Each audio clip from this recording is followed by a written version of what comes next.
Well, thank you all for being here. This talk is called Fast and Furiously Safe, Type-safe Programming with Spark DataFrames. Well, I think that the presentation was already said all, but well, a little bit more about maybe Habla Computing. That is the one that led me here and give me time to develop what I'm going to tell you today. That is, well, we are a consultancy company and we are specialized in Scala mainly, and I think that it's not a really great secret, but we are huge fans on creating DSLs. So it's what I'm mainly going to talk about in this talk. I'm going to talk about a little bit about Spark. I'm not going to tell what is Spark about. So when we are working with Spark, mainly with Scala, we have like two flavors. No, we have the DataFrame. There is an untyped data structure, and we have the dataset. That as the T that we have here is the typed one. To have it typed is great, but it has a very big problem or concern. That is that this one is not being able to be optimized by Spark. So all the people, and also if you're not using Scala, you're going to be also always using a DataFrame. The DataFrame has the problem that all the errors is not typed, so all the errors are going to be in runtime. Like for example, selecting columns is going to be a runtime problem. No, if we don't have this column and we select it, it will launch a runtime error. Also in this other form, that is the using directly to get the column reference, the data frame, it's also going to give us these runtime errors. Maybe this is not a problem because the data that we are going to use is not yet known until the runtime moment. So this is a normal error. But we have a lot of errors that we get in Spark with the data frames. Like, for example, runtime errors like trying to add two different types. Like in this case, first one is a Boolean with an integer. We will get this error that is an analysis exception, cannot be resolved, true plus one, because one of them is a Boolean and the other is an integer. It's not something that it's able to do this Spark. And also we have another kind of error, but it's not something that Spark will warn us. No, in this case, for example, is when we are trying to add an integer and a string. We use this plus, the error that we will have is none. The only thing that we are going to have is that Spark, when they found addition operation, it will try to transform all the values, the types that we are working with, into doubles. So in this case, you will see that here we have that the result is the string type could be casted to a double.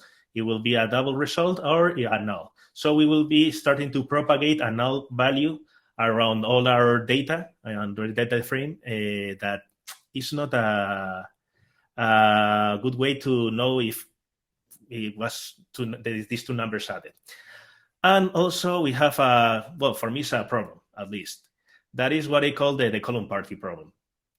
Data frames, the only way to extract and manipulate them is through the column class.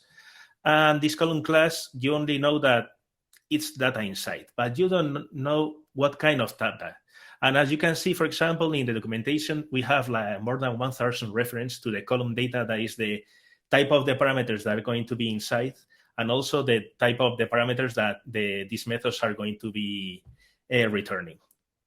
So we think that, well, we can make something better with Spark to improve this. How? Well, in this case, we are going to follow 4 steps or 4 points that we are going to try to solve. In this case are the first one, the typed columns. That is a good way to improve to work with Spark data frames. Then the type mismatch detection, faster solving of errors, and modularization.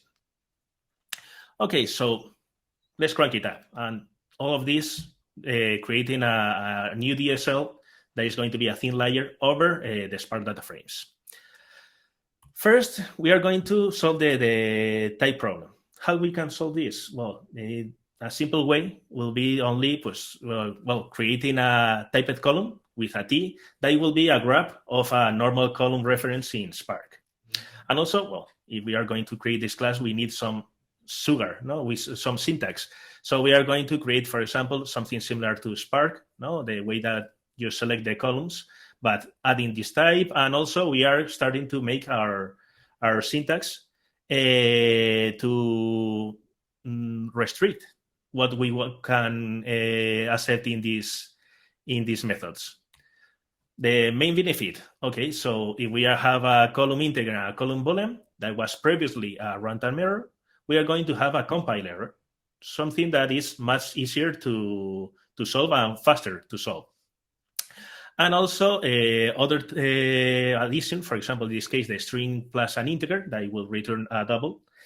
It will be also a compile time error, and the user should cast by itself. No, the guy that always say that the developer should have always control of all the transformation that they are doing to know exactly what he is doing at the end.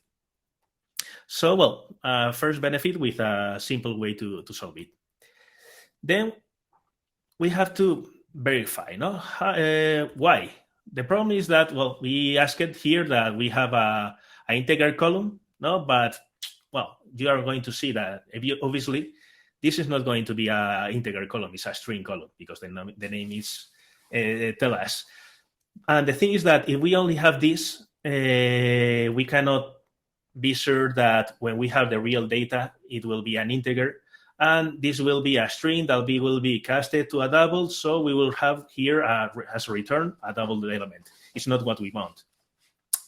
So we need to check if this column reference really is of the type that we are expecting, in this case, an integer. How we can do it? Well, it's very easy to see the data type of a column if we have two things, no? The name of the column and the data frame. If we have these two things, we can extract the data type, well, the expression that is underlined in the column, and we can get the data type, no? In this case, well, we can see that we can have the type of the column. So if we need the data frame and the column of the name, and the name of the column, sorry, we need something else. So we can improve our custom case class that we already have with a lambda, no? We are going to defer the moment of analyzing with the data frame to get that column until the last moment. What we get? Okay, so if we have a column integer and we have an error because this column is not really an integer, we will have some runtime error that will say that this column is not an integer, it's really a string. So we have to fix it, casting it or asking somebody to change the data of the data file that we were provided. Okay, another point and I want to remark. I told you that we have like two possible errors, no? The runtime errors of unsolvable operations, and also the runtime errors that were nulling that could propagate around our data. But with this simple code that we already made, we are reducing these errors to only two possible errors at runtime. We don't get that we don't find that column, or the column is not the type we are asking for. I'm going to remark it a little bit more. There are only two possible errors, two. So if we have these errors, only two possible errors, that is a lot of reducing of the amount of errors that we can get from Spark. What can we do to improve the developer experience? No, we talk a lot about the user experience, but we should also talk about the developer experience. And we can give some quality of life solutions. The first one is very simple also. Spark is fail fast. That means that if we have this simple code, I know that it's for anybody that works with Spark, it will be solvable without running it, but we have two missing columns, no? That we are going to try to add them and get the result, no? As a sum column. But rerun this code if you're lucky with your test, or if you're not lucky with your cluster, that it takes to upload the jar, etc., etc. It takes a long, and you run it, and you get an error that the first column you make a typo, or they forget to put that column in your CSV file, for example. Well, okay, so I'm gonna have to change it in my code. No, this is not missing column 1. Okay, it was valid column 1. Oh, okay, great. So I'm going to run it again. No? If you have to test, it will be very fast. But if you have to, again, compile your code, upload it, start your cluster, etc., it's going to take a few minutes. And you find that, oh, you also make a mistake in your second column. Okay, so you fix it, and it works now. No, you get the data addition that you were expecting. We can improve this. How? Well, in this case, we're going to use the CATS validated data structure. CATS data validated, if you don't know about it, is like an adder. But the great part is that if it finds more than one error, it will be aggregating all this error into a non-empty list. No? Because if you have an error, you have at least one. So the benefits of this. Okay, so we are going to use our new DSL with this new functionality, you know. We have, in this case, we're going to mix errors, no? In this case, we have a missing column, and also this integer is not an integer. It's going to be a string or a Boolean or whatever it is. And we are going to add them and try to use this with column to make this new column. And what we get is only in a single execution, we are going to have these two errors: not found column, missing column, among blah, blah, blah. And also we have that this type error column is a string, and we are expecting it as an integer. So we made a huge leap, of huge benefit. We are making a single execution with column, but well, we have also selects. No, in selects, we are trying to select a lot of columns. And if a lot of them, no, more than one, are wrong, we are going to have this for example, these have 4 wrong columns marked in red, and we are going to have these 4 errors in one single execution. And also maybe we have to make some improvements, like creating a method with columns in program that will make all these columns that we are defining in a single step. So we can get in one execution all the errors of that with column. Okay, great. Another problem solved. So how can we make this better? Well, I'm going to recap. I like to say that we only have 2 possible errors. I'm going to say it a lot. But, and these possible errors also are always in the same methods, no? When we are selecting the columns, no? In those column int, the name of the column, or column string, name of the column. And so what we can make it better? Try to locate where are we making these errors. Maybe the question is, well, is in the select. No, let's check a little bit later, but we are going to improve them. In this case, we are going to use the source code library of LiHaoji. It's a great library that we can put a reference to our code in compile time, so we can check some things. In this case, for example, we are improving our error with this location. No, and also we are going to add this implicit invocation of location when we are using our call the definition method. Okay, so what we can get from this improvement? Okay, so the same error as previously. No, a missing column, a type error column. We are going to add them. And when we are going to have their error, no, when we are executing this line. But the problem is not this line, for me at least. The problem is the column reference when it was created, and also the column 2 reference. And where are these column reference defined? In these 2 lines, the column val, column 1, column int, missing column. So we are going to enrich our error with that location. No, in this case, we not found is this one, and the type error is going to be this one. So we can also, if you are with IntelliJ, for example, or with metals, they will create a link here, and you can click it, and it go directly to this line, so you can fix it. No, oh, it was not missing column; it was found valid column.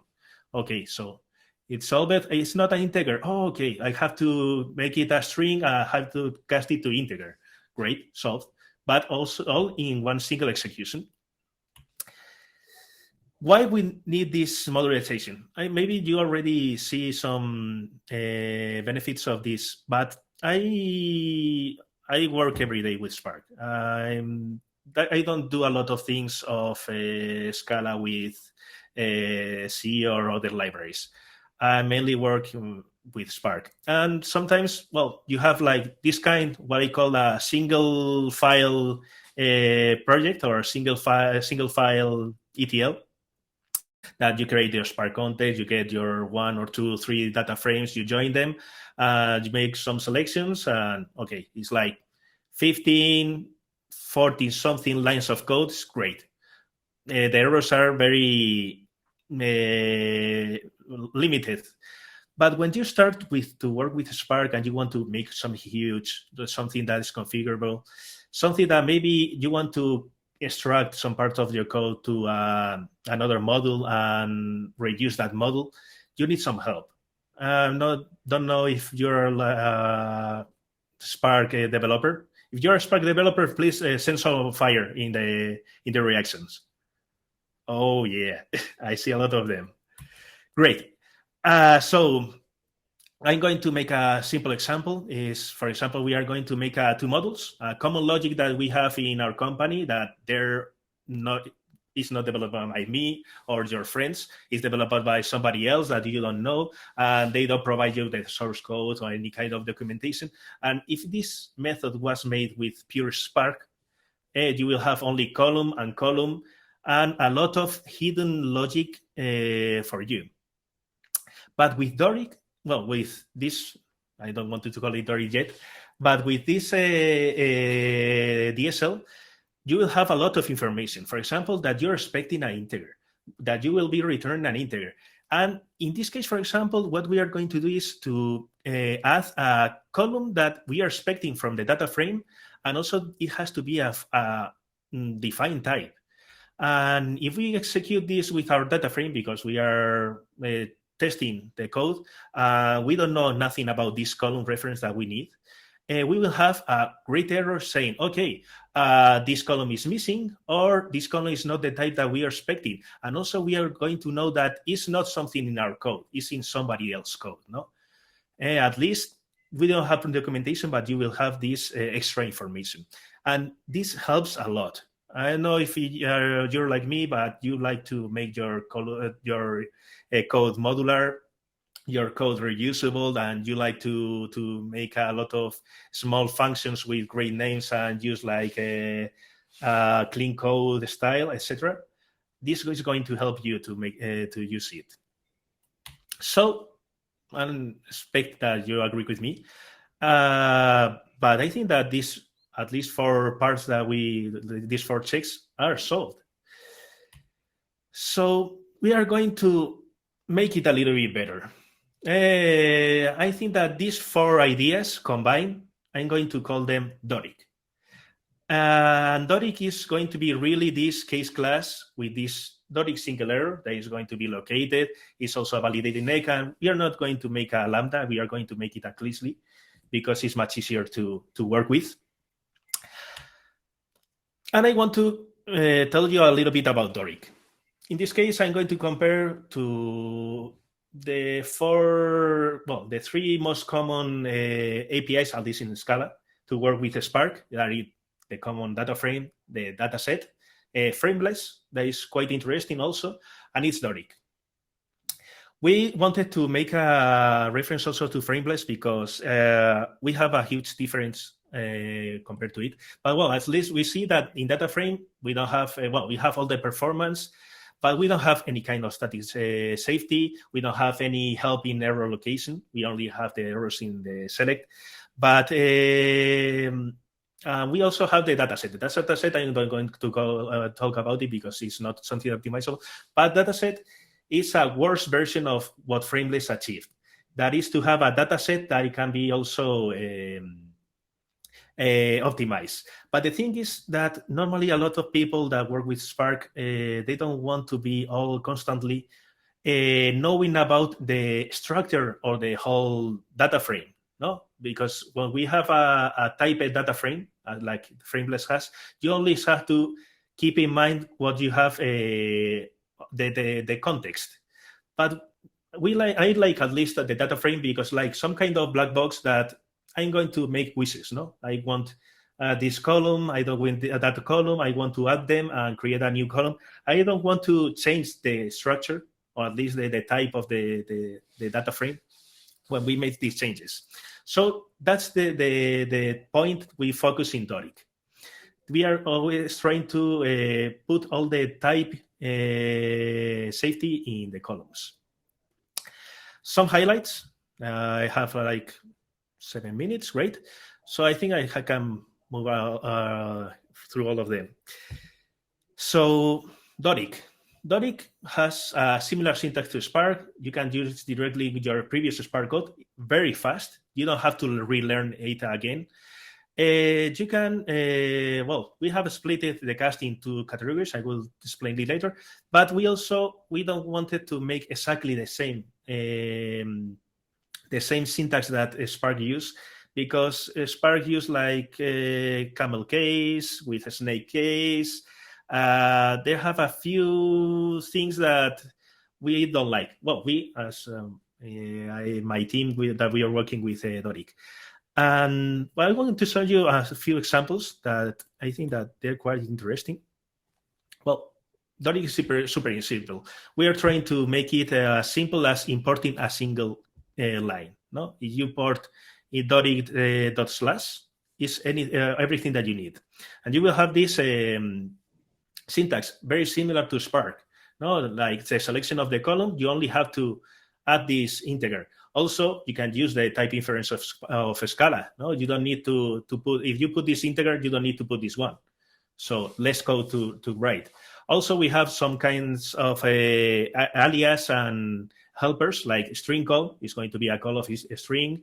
And also we have this alias to make a little bit simpler, not always telling Doric column, Doric column, string column. Also, we are going to we want to try to improve the syntax. We have also the literal, if you're a Spark developer, is your everyday line. But also we have the with a dot notation. We implemented all the transformations for the data frame that I think you will need. Maybe I think that we don't have any of them left. But we have the select, we have the with column, we have the with columns in Explorer. And also we have, for example, the filter. And here's one place that we start to see that improvement. Filter doesn't accept any kind of column, and we'll tell you later that is not a Boolean. We are going to tell you in compile time that we need a Boolean column. Next, I missed to change the color of this one. It's that you can use directly in your previous Spark code in a very easy way. You can use your column reference that you had previously and put as Doric and give the type that you're expecting. And we are going to check it when you are putting this data frame. Maybe this Doric column one with Doric, and this data frame will work, but in another data frame could give you an error. But will give you an error saying that here is not of type string, or it was a missing column in one of those transformations that you put it. What else? Well, one thing that I'm Doric not only try to make a safer, the type system, we also want to make some good code with try to help you to make some good code. And we tried, for example, to split the castings into groups. We call them casts and unsafe cast. The casts are quite easy to know which one are, because it's the one that you can always transform from one to another. No, for example, this integer to a long is always going to work. They will never give you any kind of error. But for example, vice versa, no, if you are going to transform from long to integer, you have to be sure that it's what you really want, that you are able to do it, because you can maybe sometimes lose some information. Or for example, in this casting from string to integer, sometimes your casting won't work and will produce a null. So you have to be pretty sure that this casting can be done. And we want to make it explicitly.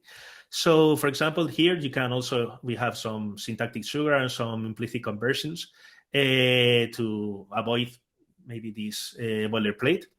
But well, it's you can choose. You're not obliged to use one or another.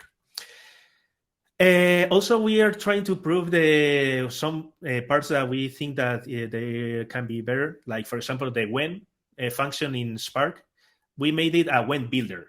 You have to end it always. In this case, for example, we are going to make a when that is going to return an integer. And here you have the code. Here, the case when, of course, it has to be the condition. It has to be a Boolean. Here, it has to be an integer because we previously asked for it. And we can choose one of these to make it everything explicit, no? That otherwise, it has to be this literal, or otherwise, we'll put a null in your code. More things that we made in Doric. For example, Doric, well, this is something that I really like to show always, because in the Spark 3 version, they introduced the higher order functions. There are functions to work with collections, no, lists, sets, etc. Well, lists and maps. This is exactly the amount of collections that we have in Spark. This collection, for example, if we are going to use the collect list, as you see, we don't use collect/list because we are going to standardize to a camel case, more a Scala version. And this one is going to produce an array of integer. This array of integer we can filter, no? And we can use this slash, knowing that we are going to have an integer inside. And this is going to be all type checked in the compiler. Well, and we can make it also in a single line without all these steps in the middle. But this, if you see it in pure Spark, it starts to pass a parameter to another function, to another function, to another function, and it starts to like those Hadouken code that we always put in examples when we have this spaghetti code. More things, well, you can choose the syntactic sugar, as I previously said, but also with the literals, for example, you don't have to be putting all this .lit or pass the value to the lit method. We have a lot of information. Also, if you introduce this type information in our columns, we want to make it easier to work with. So we made this matcher. If you want to match, you want to create that this column 1 can be of multiple types. You're not sure until runtime what type it will be. And you want it as a local date. It's going to be the final one. So if this is a local date, you return with an identity function. And if it's a string, we can cast it. And in other case, we can throw a runtime error, or we can put like a default value. So we can make a single column reference that is multi-purpose. We can use it for a whole company to have a standard way to parse dates, even if they are already in local dates or they are come as a string, for example.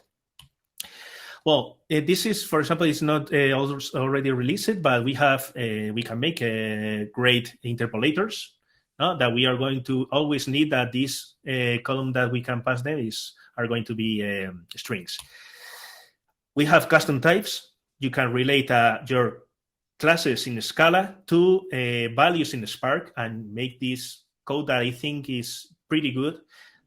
Spark in the 3.2 introduced they public the user-defined types, I think it was called user-defined, yes, the types it was. That is quite similar to this. But I think that with Doric, you have to compare apples with apples, no? You have to compare column user state against a user state literal. So I think it's pretty cool, this way to code. Already ending. What's the current state of Doric? Doric, well, we extensively tested against Spark 3.1. Is the base version that we currently have. But I think that you won't have any problem to work with Spark 3.2. The only problem that you will find is that the new functions in 3.2 is they are not going to be implemented. Also, well, the most of the Spark API is replicated with Doric. We have a great documentation that we are still improving. Right now, our current version is 0.02. We are we are still in 0.0 because we can make a lot of changes in our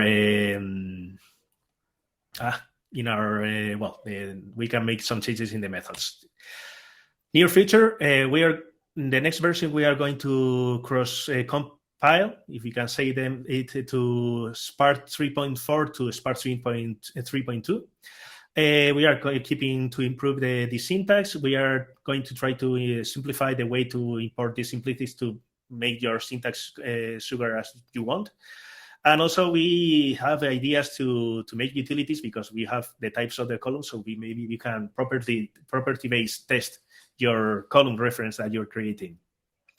And ideas that we have for the future is, for example, a full trace of all the column transformation that make that error. So you can trace all the transformation for them. I think I see a very fast question. The way the library is called Doric, because it's an aspect that you agree with me, that it's a much simpler column for Spark. And the simplest column in the Roman times was the Doric column. You want more information? Well, you can ask me here in the Q&A for sure. And also you have our web pages, ablabs.com/Doric, and also our GitHub pages that we have the column. We are open to collaboration for everybody. We have a lot of things that you can still do, or maybe also you can take a look at it if you want to use it. And we always reply the questions in the issues of our GitHub project. So, thank you.